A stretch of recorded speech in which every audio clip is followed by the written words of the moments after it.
So we're still letting a few people trickle in, but I wanted to say hi to everyone calling in from across the country. I see too someone calling in from Texas, so hello to you. I hope everyone's having good weather where they're calling in from as well. I know it's a little warm here today, which is weird. I'm calling in from near Toronto. Um,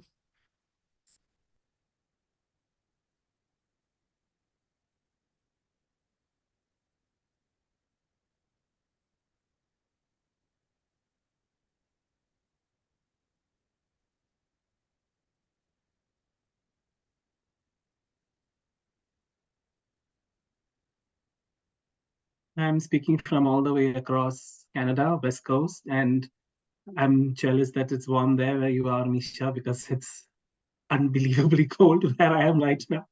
So, yes, think Toronto and Vancouver must have switched our winter weather with each other.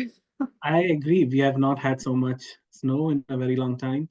I myself, I can say personally, we were just not prepared for the amount of snow we had or to shovel. So, yeah, it was a new experience.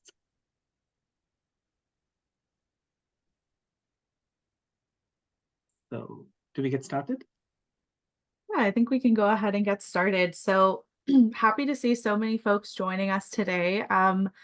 Looking forward to connecting over this next hour. And thanks for joining for our open house. Today, we're going to go through a few things basically around who we are as an organization, what we do, and why we do it. And I'm going to open the session actually. Well, first, I'll introduce myself. So my name's Misha Goforth. My pronouns are she, her, and I'm the manager of social research and development at Pride at Work Canada. And I'm joined by my colleague here. Hi, everyone. My name is Sandeep Nair. I use the pronouns he and they. I'm the manager for business development at Private Work Canada. And I'm also speaking from the unceded territories of the Sunimu and Coast Salish people, which is known as Nanaimo in British Columbia. So that's where I work reside in now. Thank you. That leads us perfectly to, we'll start our session today with a land acknowledgement as well. Pride at Work Canada operates on the unceded, stolen, and treated traditional territories of hundreds of diverse Indigenous nations, which includes Two-Spirit and LGBTQI plus Indigenous communities. Our main office is located in Toronto, which is the area I'm calling in from today. And this is covered by Treaty 13, signed with the Mississaugas of the Credit, and the Williams Treaty, signed with multiple Mississaugas and Chippewa bands. These lands and waters are the traditional homes and territories and are cared for by the Anishinaabe, the Wendat, Chippewa, Haudenosaunee, and the Mississaugas of the Credit First Nation. I'll mention that as a national organization, we support the over 70 treaties signed between the Government of Canada and diverse Indigenous nations across the land. And in an act of reconciliation, we also endorse national Indigenous initiatives such as land and water sovereignty and protections and Indigenous human rights issues. If you're unsure of whose land you're currently living and working on, you can visit native-land.ca to learn more. And I also encourage, I know we've already been sharing some introductions in the chat, but I would encourage folks to share maybe your names, your pronouns, your organizations, and also the land that you're calling in from today so that we can get to know you a bit better. So with that, I'll very briefly mention who we are, because of course the rest of the whole hour we'll be talking about that. But I'll just mention, so Pride at Work Canada works through dialogue, education, and thought leadership to empower employers to build workplaces that celebrate all employees regardless of gender expression, gender identity, and sexual orientation. And this work is done to create safer, more inclusive workplaces that realize the full potential of all employees and that bring down barriers to employment. So we do this work in partnership with over 250 proud partners and over 75 community partners. And actually, I think that number has risen to 90 community partners very recently.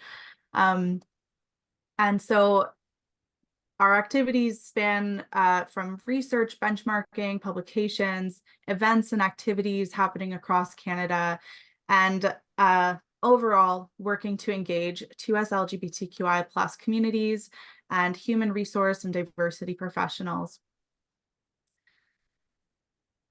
A very brief of today's agenda.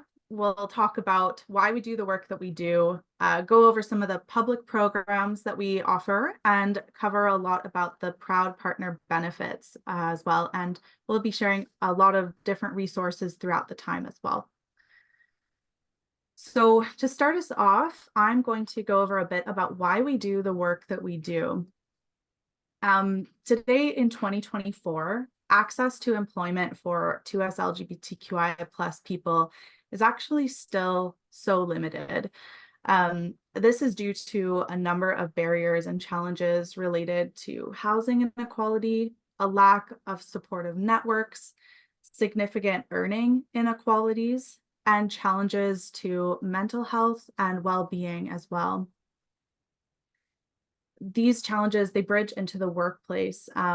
And in addition to limiting access to employment, these barriers can also limit the career opportunities and the career mobility of 2S LGBTQIA plus people.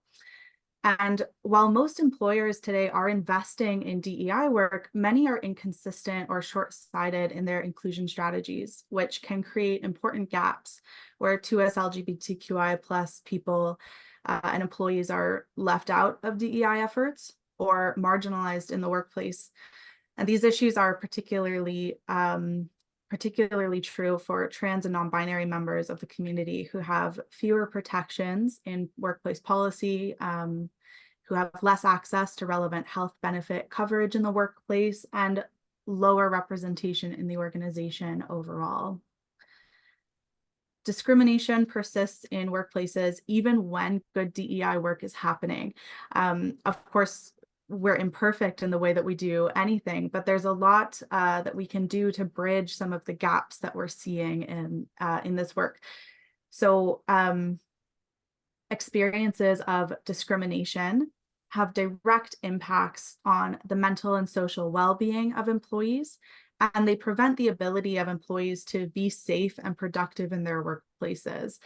It also prevents employees from wanting to stay and advance in these workplaces, which causes significant challenges for retaining talent and developing talent. Lastly, I'll mention that working on these challenges, we have a diverse staff team and board members who all come from the 2S LGBTQIA plus community. We all live and breathe the experiences of 2S LGBTQIA plus people in the workplace. And so we're uniquely positioned in this space with decades of lived experience and professional expertise. So I think the best answer to the question of why we do what we do is because of this experience and knowledge, and also the care and passion that each of us has for our communities. That's what colors and informs the work that we do every day.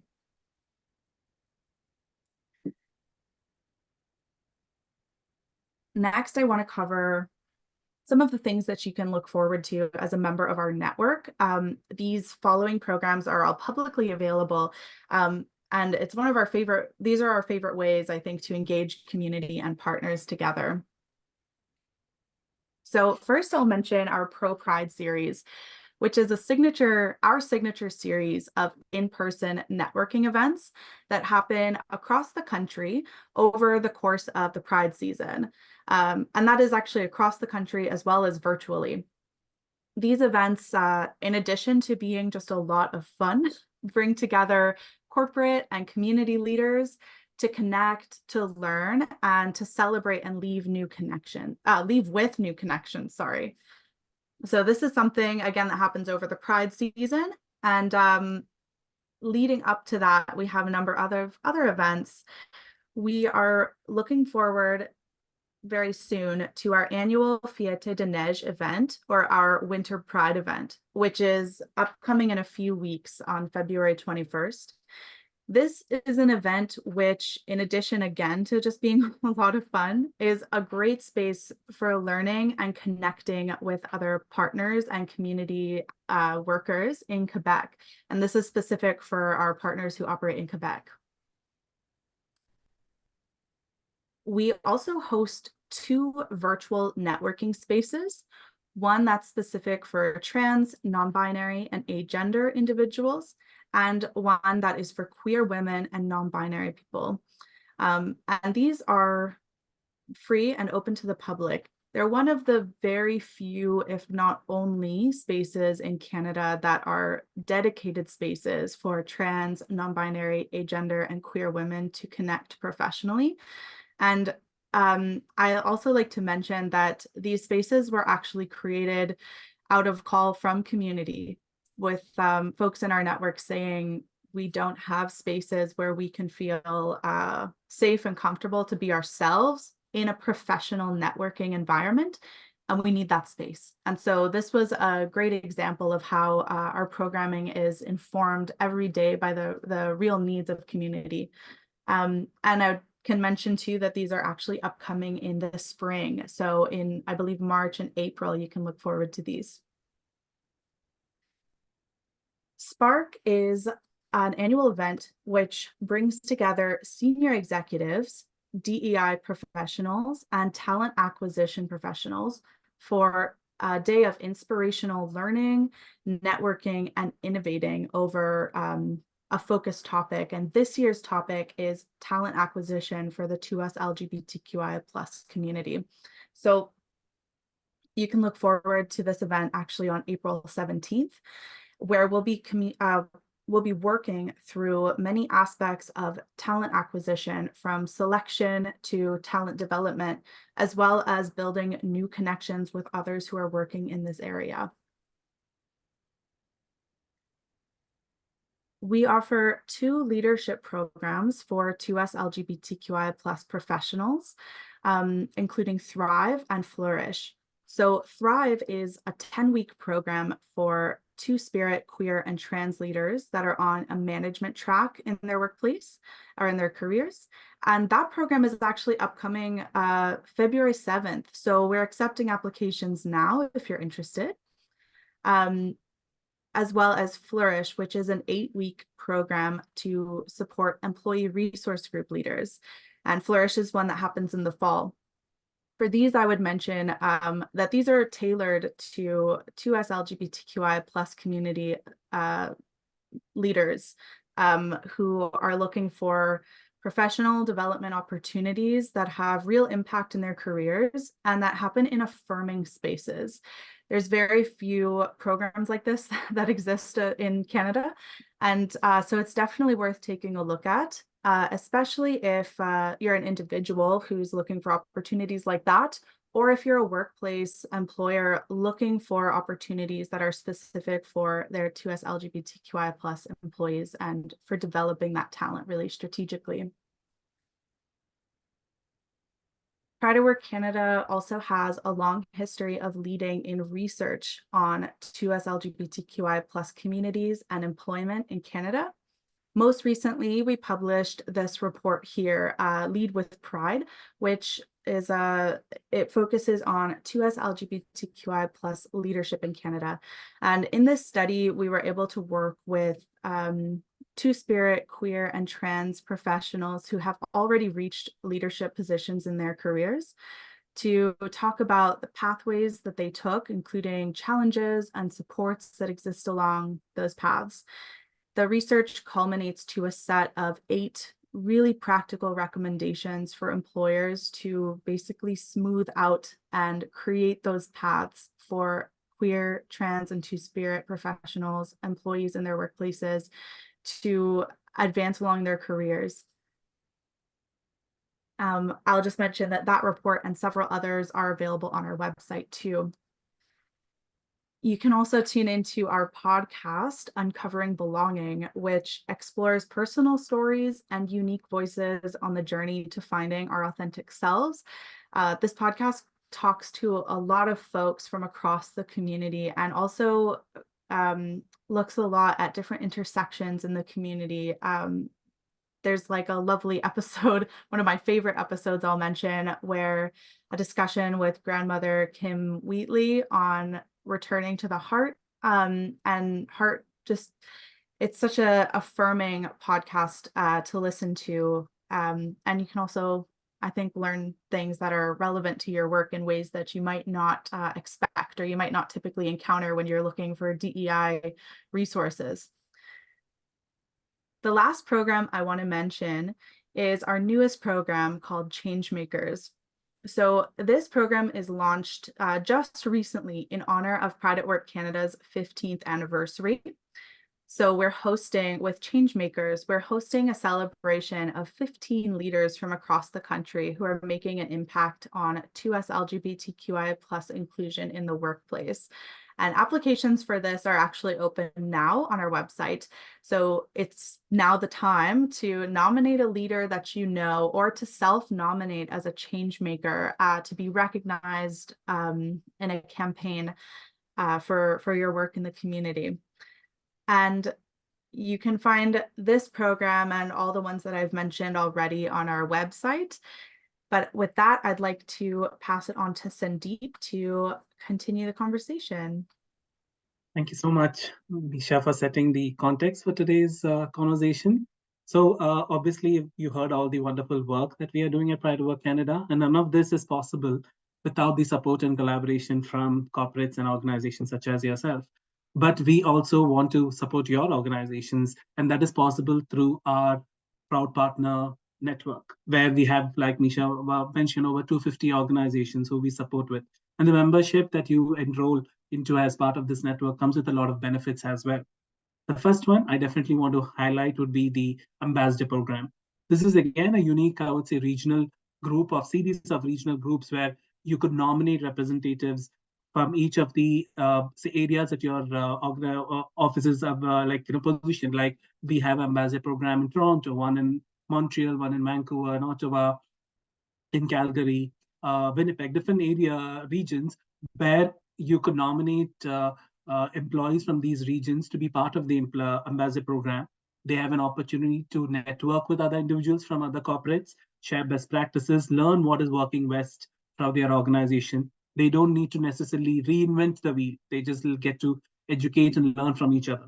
And now with a more hybrid or remote working situation, you could nominate individuals, even just from any part of your organization, to just be part of any regional groups that they think would be best suited for them to learn how to support the organization. Next would be our webinars. I mean, we have various webinars year round. For us, we start from September to May because that is pretty much just after a busy Pride season.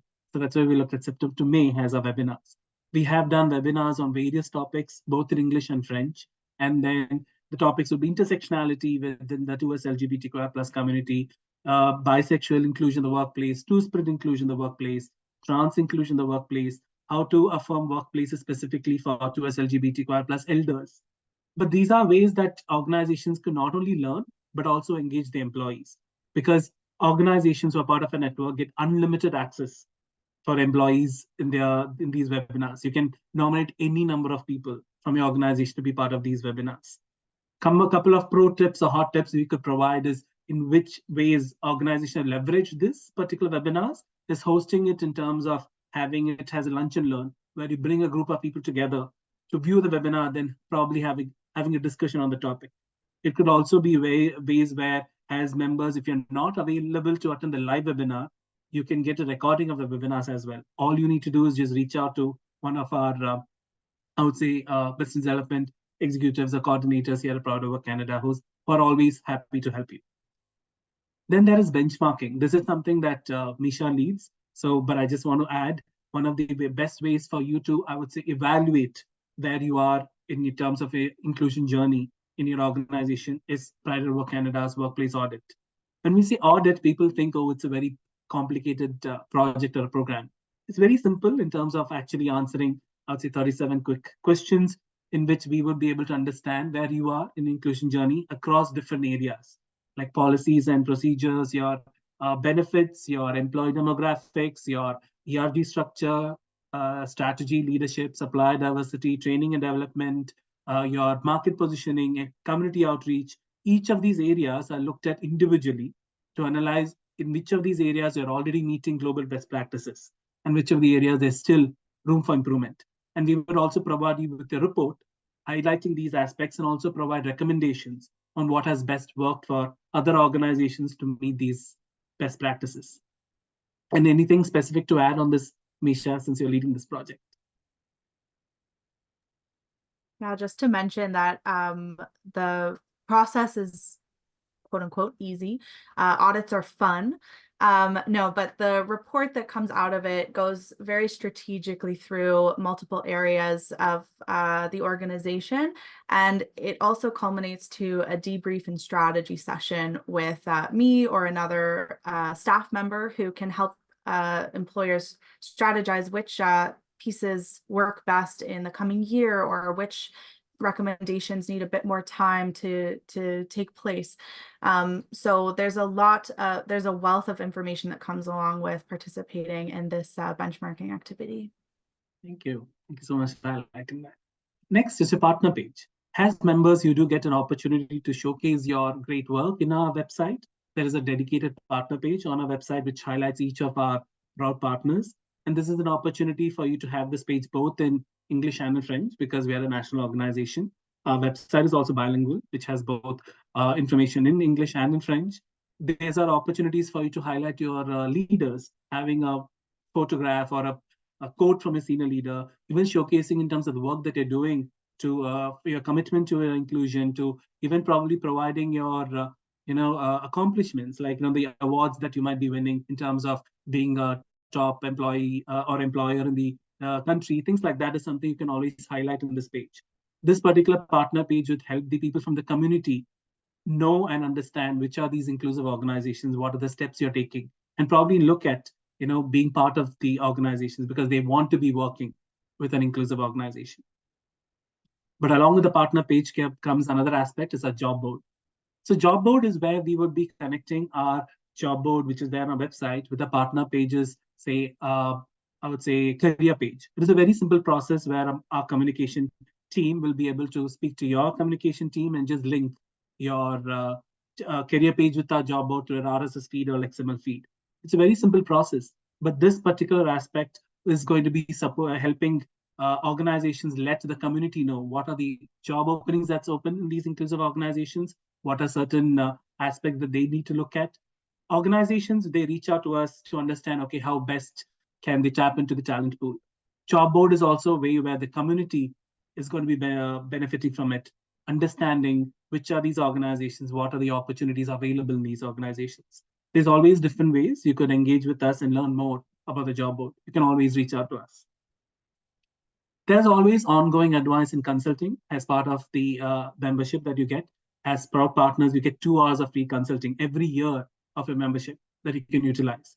That could be in terms of helping you review your policies, understanding how you can develop more outside informed frameworks, or even probably providing you with inputs on how to have a more inclusive employee demographic survey, or could be even in terms of developing guidelines like a gender transition guideline within a workplace, or what are ways you could support trans and non-binary individuals in a workplace. Something that we want to add here is our membership is like a gym membership. We have seen most people actually take the gym membership, but most often don't leverage the benefit. So that's why we want to be a personal trainer and we want to constantly reach out to you and say, okay, these are the benefits that you get. This is how you can best leverage the membership. These are the different ways that we would think we'll be able to support you in inclusion journey and help you meet your goals and priorities for the year that you have set. For that, we definitely want to hear from you as well. So we would be reaching out to you very soon. Currently, the business development team has already reached out to most of the proud partners, requesting for a time to set up a check-in review meeting. This is something that we're going to do twice every year. Now that we're doing now in the beginning of the year, calendar year, next we are going to be doing sometime around July, August time, again reaching out to you to set up another check-in review meeting to understand how the year has been, what are the goals, what are priorities, how can we support you for the rest of the year. And also providing you with inputs and also in terms of letting you know what are the upcoming programs, how to engage with us, how to partner with us, collaborate with us. And there is also more. It's not just these. All of these fall under the aspects where all of this comes under your membership fee, free for all the benefits that you have. You don't pay anything additional to any of these. Like Misha already mentioned, we do have a community partnership program where we engage with over 90 community partners right now. We have heard companies reach out to us saying that we need to know if there are any speakers that we could reach out on a specific topic. Is there anybody that you can recommend to us that we could reach out to who's a subject matter expert on a particular DNI topic as well? When you hear Pride at Work Canada, most of the organization assume that, okay, we would be speaking only specifically about the 2S LGBTQI plus community. Yes, we do, but we still look at it from a more intersectional lens because we do advocate and help organizations understand no matter what diversity you pick up, there is always the 2S LGBTQI plus community in all of those diversities. So that is what led us to be partnering with other not-for-profits in Canada to support our proud partners in their journey. There is e-learning aspects as well, because there is always education that you want to embed into your organization and for employees. This is the self-paced e-learning module, which has two specific aspects to them. First is a very simple LGBT 101 module, which is a 1 hour module that you can complete within an hour. It is something that you could purchase where you need to understand more about the LGBT plus terminologies, concepts, just understanding about the different alphabets in the alphabet soup. And then comes the towards LGBTQI plus workplace inclusion certificate. This is a longer, I would say, self-paced module, which takes about 3 hours to complete.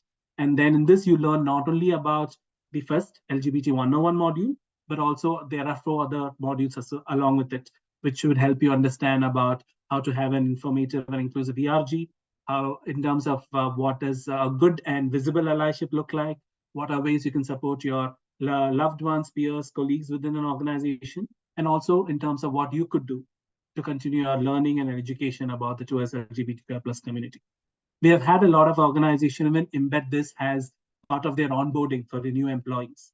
So it's a very simple process. All you need to do is, again, reach out to us, and we're happy to speak to you in terms of what your education needs are and how this particular self-paced e-learning module can support that.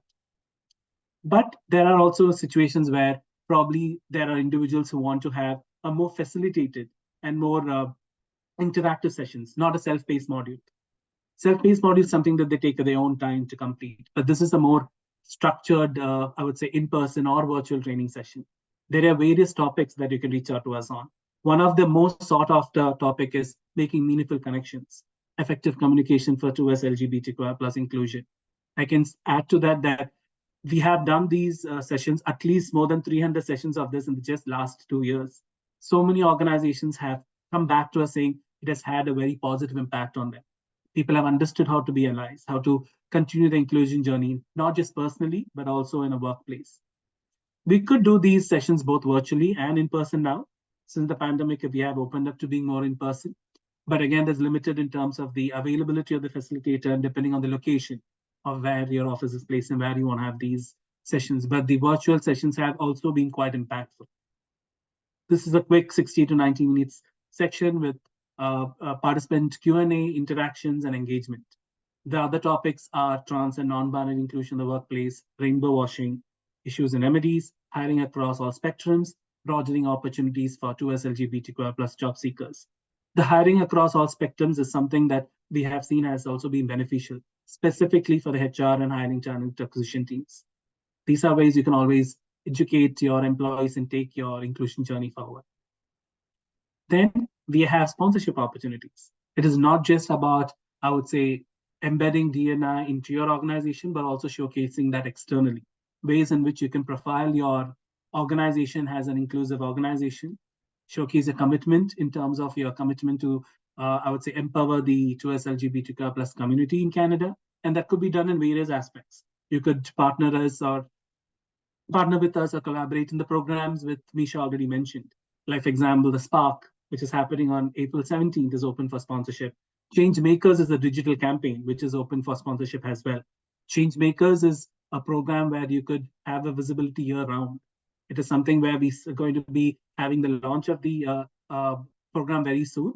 It's already up for nomination. And once it's up, then year round, you would have a visibility as a sponsor who's empowering the voices of the people and advocates from the community. There are opportunities that specifically come for lead sponsors where you could nominate a senior leader to be part of the event and have a presentation or do the opening remarks. Showcase the senior leaders and talk about the commitment and the accomplishments of the organizations during our events. Interact with the people from the community as well.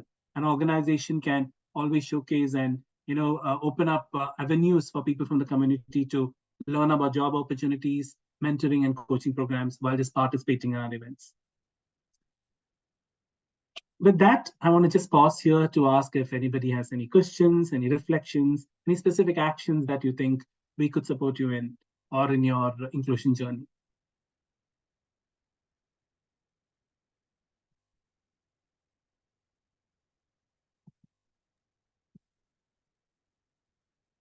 You can feel free to type in the Q&A or even in the chat. And I noticed one question that came through the chat around how an organization can be onboarded. So how to actually become a proud partner. And thank you to Louise, who has shared the link in the chat already.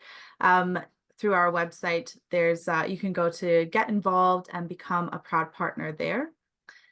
I also see a question, will today's presentation be shared? I think the answer to that is yes. Okay. Absolutely. They're recording the session and it's something that we are going to be sharing with you. And then you can again revisit and look at the webinar and always reach back to us if there's more questions. Just to add, in terms of the onboarding process is very simple. Like Misha mentioned, all you need to do is go to our website and just fill in an application form, and then we'll get in touch with you, and then we can take it forward. If not, please feel free to send me an email, and we can take those conversations forward as well. There's another great question there about testimonies from current partner companies. And I, again, believe the answer to that is yes, we have some of those stories on our website. We also, for some of the different programs that we've mentioned today, we have testimonies from participants, like from our leadership programs, for example, too. So that can help you get an idea of what the experience is like for folks in the network. And Louise has mentioned too that in our annual reports, we include some different quotes from partners.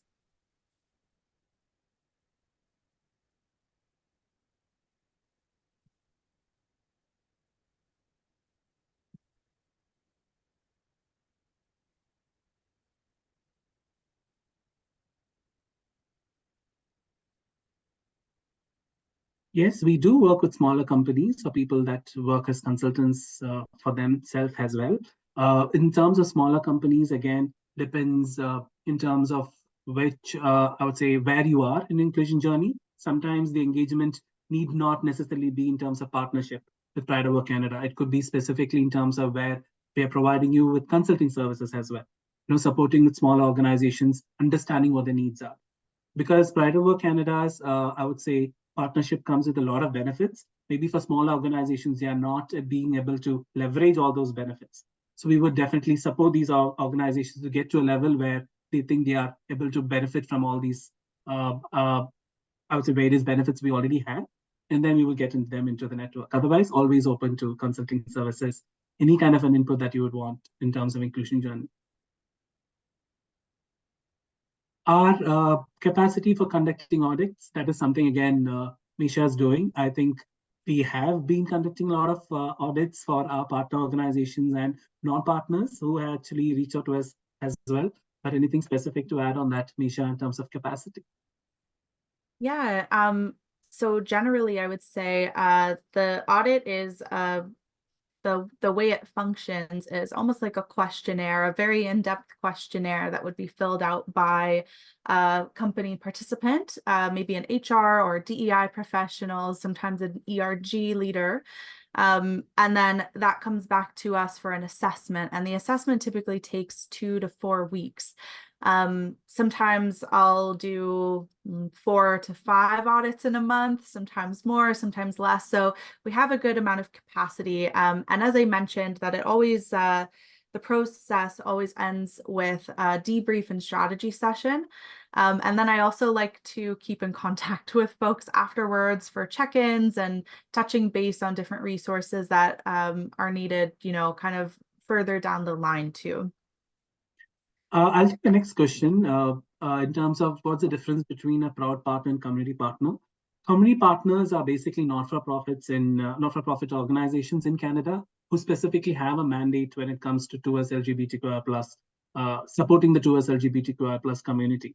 Whereas proud partners are organizations which also could be some. There are not-for-profit organizations as well as part of a proud partner network, but these are mostly corporates who have who want to learn more in terms of how they could support their employees within the workplace. Specifically, they are towards LGBTQI plus individuals and people with other intersectionalities and diversities.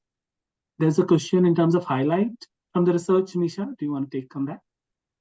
Yeah, so I would link, I can give an example from our most recent publication, which was Lead with Pride. And that was the study that looked at 2S LGBTQI plus leaders across the corporate sector. So one of the highlights for me, having conducted that research, was really the level of community participation and intersectionality we were able to capture.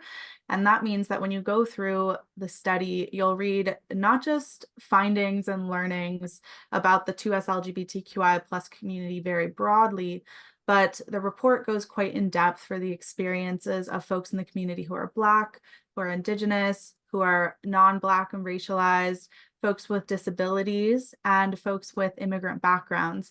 So there's findings related to the career experiences of these different intersections. It's a mistake to ask me this question because I could talk about it forever, but I want to mention one more finding that was a specific finding that was really interesting, and that was from the participants who were professionals in their careers, and also from the employers who participated in the study. We found a serious mismatch between where DEI efforts are put in order to advance talent.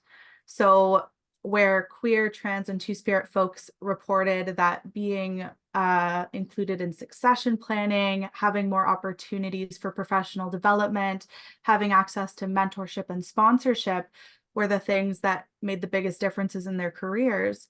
When we spoke to employers about what actions they're taking to advance representation, the answers were more about inclusion training and having inclusive policies and more kind of broad and yeah, more kind of broad practices. We didn't see the targeted practices in place yet that are going to make the difference. So there's a lot of interesting findings that you can read about in that report, and I'll just post it in the chat actually.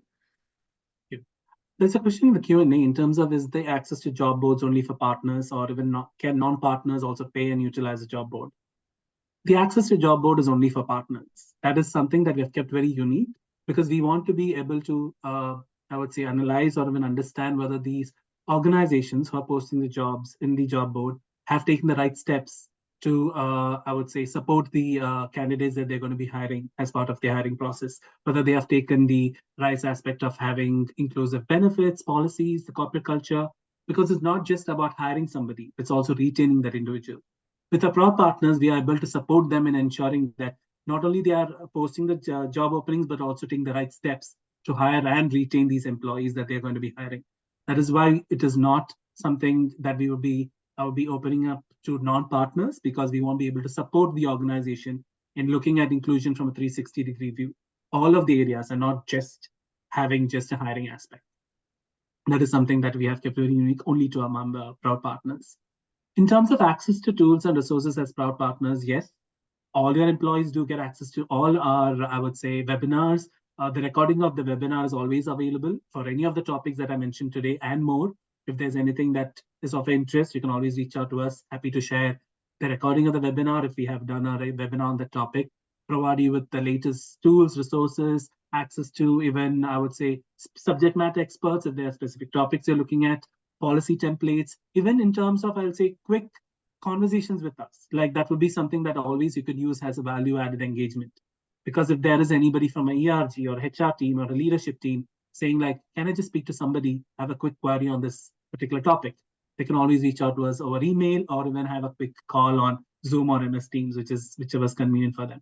And always happy to help. That does not fall under consulting. That just falls under value added engagement.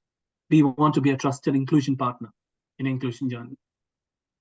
Yeah, I can add to that. Sometimes what that engagement looks like. So throughout the day, we'll receive emails from our partners just saying, this is something that we want to create, or this is something that we want to propose to leadership and decision makers and make sure it's successful. Do you have examples, or do you have things we could use for justification for this activity? And so, as Sandeep mentioned, not counted as consulting hours, we'll be able to share resources that would be relevant for that. But then in addition to that, with the 2 consulting hours that partners do have for free every year, we often break those down for, say, a 30-minute call where a partner will show, this is our employee engagement survey. Can you review the questions around sexual orientation, around gender identity, around trans identity? And we'll have a short call where we'll take care of all of that basically in 30 minutes. So the level of engagement can really be tailored to match the need that you have specific to like a specific project or a specific initiative. Exactly. And in terms of research publications that we do, that's what I want to add, that that's also open for sponsorship, because I've seen certain organization wants to have their logos in our research publication as well, because they want to showcase the commitment. And this is, I would say, a long-standing publication that people will be utilizing for a very long time. So having that kind of a visibility and branding is actually a strong commitment for organization when they invest in the research publications that we do. There is a question specific in terms of any research on language concerning gender X or non-binary identities and the French language, not just pronouns, but language as a whole. I would say definitely when it comes to inclusive language in English, we definitely have research publications, tools, and resources. We also address that in our training and I would say consulting aspects when it comes to it. But when we speak about French language as a whole, I would say it's still a bit more complicated when it comes to having inclusive language because it's highly gendered. But we have been speaking to, I would say, subject matter experts on that specific aspect, even seeing what are the best practices that people are generally using. Something that I also do showcase or speak about in the sessions that we do is like even pronouns when we talk about in French, it is still gaining a lot of traction. Not a lot of people understand the gender inclusive pronoun in French, or probably they are traditionalists who think that it is not something that is still acceptable by a lot of people. But that kind of mindset is slowly changing. We have seeing that is gaining a lot of traction. But even in English, we have still a long way to go in terms of inclusive language. So French is just on its way. Thank you. Yes, we have hosted webinars in French about inclusive language. Happy to share those resources if that helps. Yeah, I think that touches on maybe another thing too, just as in the Proud Partner and Community Partner Network, as well as just folks who subscribe to our newsletter and our publications, you'll also see that we highlight a lot of resources that come from other actors and experts in the community too. A lot of our proud partners are Francophone as well, and so we'll be sure to highlight publications and resources that come there, and along different intersections in the community too. So lots of up-to-date research coming out of multiple parts of the community and from across the country will be shared kind of through these channels. Okay. Even in terms of, I would say, support that we can extend to our proud partners, it is not just in terms of, I would say, the benefit that you would get, but also in terms of what are the ways that you could have more inclusive employee engagement. Could be specifically where we're speaking to ERGs, because sometimes these are individuals who have the passion to be part of the ERG, but they're in the ERG, then it's like, what do I do next, right? So these are ways where you can engage your ERG members or leaders in terms of leadership program like Flourish, which Misha mentioned. And people would assume that specifically it is only for the Pride ERG or for the LGBT ERG, not necessary. But Flourish is open to any individual from any of the ERGs because the content is very generic in terms of very inclusive and supporting a member of the ERG where they can, I would say, invest time to take this particular program and then actually take those learnings back to their organization and speak to the other ERGs as well in terms of what are the best practices. Similarly, would be aspects in terms of where we are speaking to the hiring and talent acquisition teams, like Spark. This time the theme is specifically on talent development and hiring. And it is going to be on April 17th, where we would ask you to nominate your senior leaders or your DNI council or your DNI heads to be part of this conversation, where senior leaders can understand what are the best practices that when it comes to hiring and talent acquisition, how to have retention of the employees, their inclusive performance reviews and things, onboarding processes, things like that. And also you have a networking element or a component that we have added in Spark after the, I would say, conference, mainly inviting people from the community to interact with these senior leaders from various organizations, build a network, share best practices, uh, build opportunities to, for mentorship, coaching, even hear from the community directly, in terms of what are some of the things that they're looking at as opportunities in inclusive organizations. So for sponsorship opportunities, you can always reach out to me. Thank you so much for mentioning. Yeah, I noticed another question too on whether we offer conferences. So complicated answers. No, we don't offer conferences in the kind of traditional conference format that you might think of. We put our focus more into these really interactive type events. So our Pro Pride series, which I mentioned earlier, is a series of events that happen in person, hybrid, or virtual across the country. And the format of these is usually a panel kind of discussion on a topic of interest. So I know that during this past year, we had a panel discussion on supporting LGBTQI plus migrants and migrants reaching along leadership as well. And so in these events, almost mini conferences, you'll have learning opportunities through the panel as well as networking and connection building opportunities. So all of the events that we have in person and virtually kind of have those goals around learning as well as building connections between 2S LGBTQI plus community members, community partners, and employers, of course.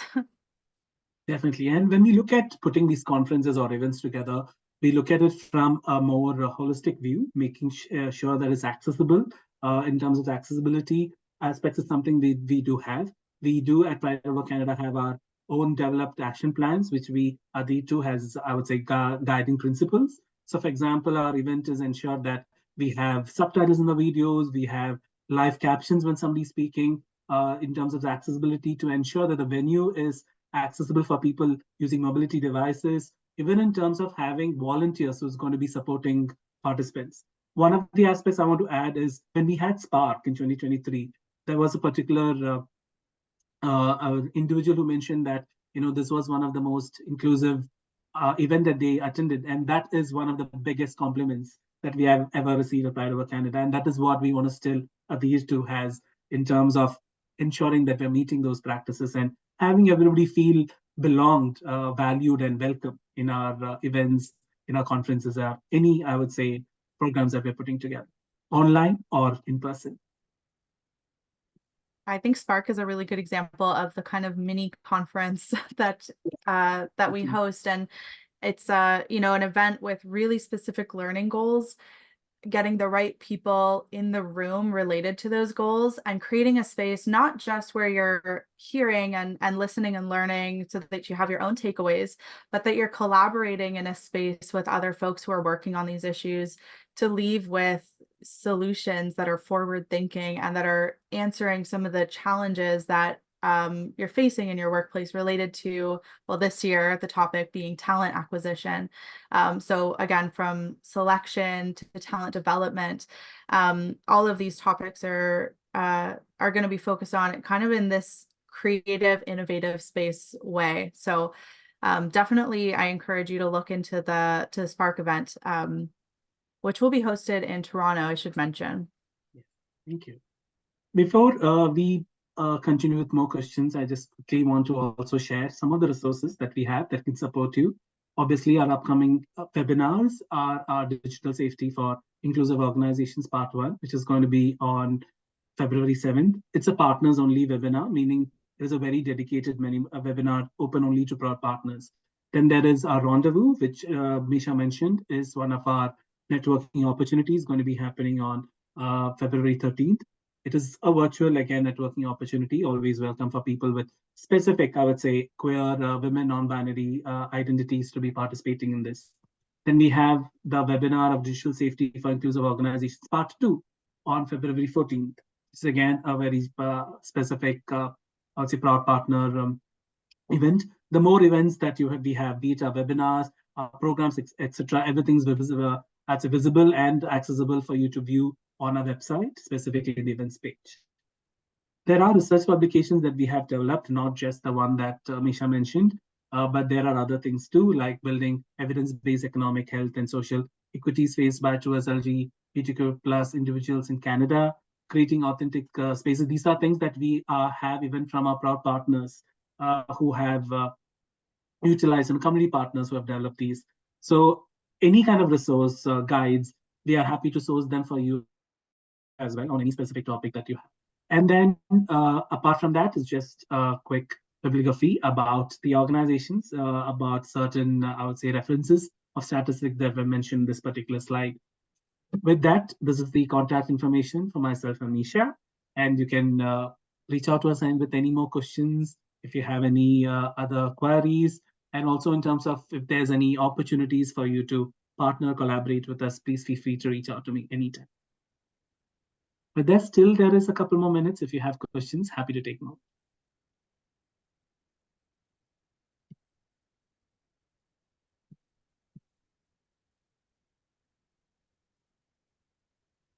Specifically, again, to add, if there is any queries on our programming or our training sessions or speaking engagements or even our sponsorship opportunities, please feel free to reach out to me.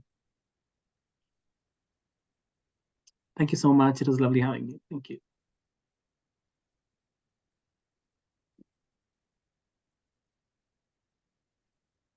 Thank you so much.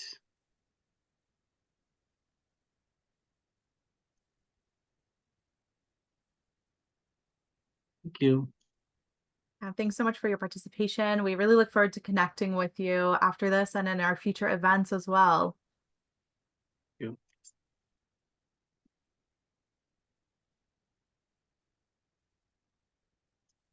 Same here. We love working with you too. Thank you.